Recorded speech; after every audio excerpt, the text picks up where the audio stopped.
Hello বন্ধুরা, দেখো আমি আলুটা ভেজে নিলাম। আগের থেকে মাটনটা সব কিছু দিয়ে ম্যারিনেট করে রেখেছিলাম। লাস্টে মাটন মশলা দিয়ে দিলাম, তারপরে গরম করা তেলে এটাকে দিয়ে দিলাম, দিয়ে নাড়াচাড়া করছি খুন্তি দিয়ে। দেখেছো তো বন্ধুরা, যদি তোমাদের আমার এই ছোট্ট ভিডিওটা ভালো লাগে অবশ্যই সাবস্ক্রাইব করে আমার পাশে থাকবেন। একটু টক দই দিলে দারুণ টেস্টি হয়, মানে মাটনটা খুব সফটই হয়,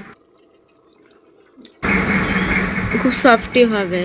তো বন্ধুরা, আমার ভিডিওটা কেমন লাগলো, তোমাদের রেসিপিটা অবশ্যই কিন্তু কমেন্টে সবাই জানাবে, জেনে আমার পাশে সবাই থাকবে এবং সবাই সাপোর্ট করবে। ঠিক আছে, তোমাদের জন্য এই ভিডিওটা আমি বানালাম।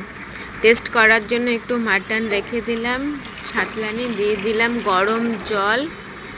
তারপরে দেখেছো, জল দিয়ে দেওয়ার পরে টকবক করে দেখেছো ফুটছে, হয়ে গেল আমার মাটন। তোমরা এরকম বাড়িতে বানিয়ে খাবে, একটু টক দই দিবে, দারুণ টেস্টি হয়। টাটা বন্ধুরা, সাবস্ক্রাইব